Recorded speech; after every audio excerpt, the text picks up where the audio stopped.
Hello guys, সকালবেলা উঠে পড়েছি। এখন চা করে নিয়েছি। চা বিস্কুট দিয়ে খেয়ে নিই, খেয়ে নিয়েই শুরু হবে যুদ্ধ। যুদ্ধ মানে কাজ শুরু হবে। তো চলো চাটা আগে আমি খেয়ে নিই।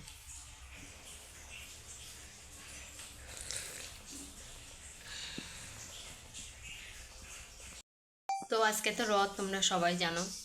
রথের দিনে আমার তরফ থেকে তোমাদের সবাইকে অনেক অনেক শুভেচ্ছা। তোমরা এই দিনটা খুব ভালো করে কাটাও, খুব মজা করো। আর আমি আজকে সারাদিন কি করব সেটাই তোমাদের সাথে কিন্তু শেয়ার করব। তো চলো আমি সারাদিন কি কি করি শুরু করা যাক, তোমরা দেখতে থাকো।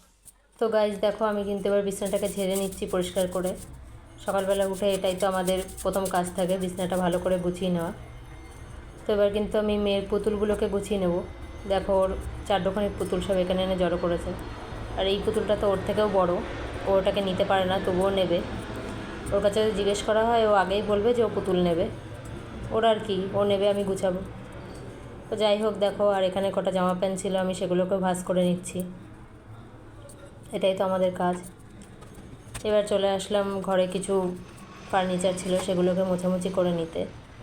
ও রোজ দিনে আমি এগুলোকে একটু হালকা করে মুছে নিই, কারণ বেশি ধুলো জমে গেলে তখন সেটাকে ক্লিন করতে আমার বেশি অসুবিধা হয়, বিরক্তি লাগে। ওর জন্য আমি রোজ দিনে একটু হালকা করে মুছে নিই। এদিকে দেখো, আমি সোফাটাকেও ঝেড়ে নেবো। বোঝোই তো, বাচ্চা কাচ্চার ঘর, তবুও তো আমার মেয়েকে বললে অনেকটাই শোনে ও। দেখো, আমি পরিষ্কার করে সব ঝেড়ে নিচ্ছি।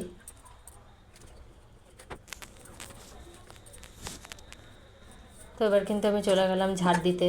পুরো মালতী মাসির এন্ট্রি নিয়ে নিয়েছি আমি। তো আমি এখন ভালো করে পরিষ্কার করে ঝাড় দিয়ে নিচ্ছি। এখানে ওখানে যেখানে যা নোংরা থাকবে সব ঝাড় দিয়ে বের করে নেবো আজকে। দেখো, আমি এইভাবে কিন্তু পুরো ঘরটাকে পরিষ্কার করে নিচ্ছি ঝাড় দিয়ে।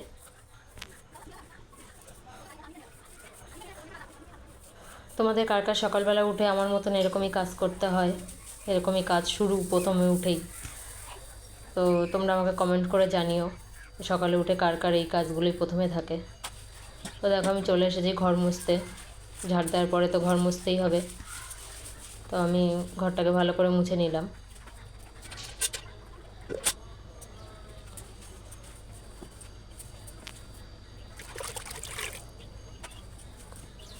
ব্যাস, আমার মোছা কমপ্লিট।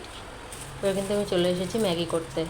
মেয়ে সেই সকালবেলায় 2টো বিস্কুট খেয়েছে, আর কিছু খাইনি, তো বললো ম্যাগি খাবে। ওর জন্য কিন্তু আমি ম্যাগিটা ওকে বানিয়ে দিচ্ছি।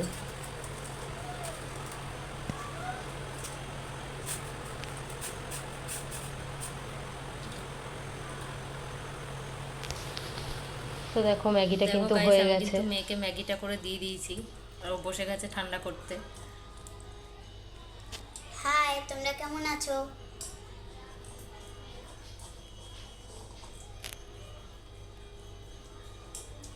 দারুণ হয়েছে। দারুণ হয়েছে। হ্যাঁ। তো দাঁতগুলো কবে উঠবে? জানিও তো কি করবো না। তো এবার দেখো, আমি স্নান করে চলে এসেছি। কিন্তু এখানে কিন্তু আমার মেয়ে ক্যামেরাম্যান, দেখো ওই যে আয়না থেকে তাকালে তোমরা বুঝতে পারবে ও ক্যামেরাটা ধরে আছে। আমি ওকে বললাম যে মাম্মাম একটু ক্যামেরাটা ধরে দে, তো ও কিন্তু ধরে দিয়েছে। পারে না যদিও, তাহলেও যেটুকু করেছে ভালোই করেছে। আমি এবার পুজো পুজো দিতে বসবো। এই যে আমি পুজো দিতে চলে এসেছি। আজকে যেহেতু একটা শুভ দিন, ওই জন্য আমি ঠাকুরকে ভালো করে পুজো দিয়ে নিচ্ছি। সবার যাতে মঙ্গল হয়, সবাই ভালো থাকে। তো এরপর কিন্তু চলে এসেছি খেতে। এখন প্রায় দুপুর 2টো বাজে। মেয়ে আর আমি খেয়ে নেব। আমার বর কিন্তু সেই সকালবেলায় খাবার নিয়ে কাজে চলে গেছে, আর ও দুপুরে আর আসবে না। আর এখানে দেখো, সব রথ নিয়ে বেরিয়ে পড়েছে। একটু বিকেল হতে পারেনি, সব বেরিয়ে গেছে রথ নিয়ে। আমার মেয়েও আছে সাথে, ওই যে যাচ্ছে। তো বন্ধুরা, তো এই দেখো, পুচকু সোনাটা এসছে আমাদের বাড়িতে। আর ওকে আমি 5 টাকা দিয়েছিলাম, সেই 5 টাকাটাই ও আবার আমাকে দেখাচ্ছে, ওখানে রাখলো, সেটাই আমাকে দেখাচ্ছে। একটা প্রসাদ কিন্তু ও মুখে ভরে নিয়েছে, ওই যে। তো তোমাদের যদি ভালো লেগে থাকে ভিডিওটা তাহলে অবশ্যই লাইক কমেন্ট শেয়ার করো আর আমাকে একটু সাপোর্ট করো। তো চলো আজকের মতো ভিডিওটা এখানেই শেষ করছি। তো চলো সবাই ভালো থেকো।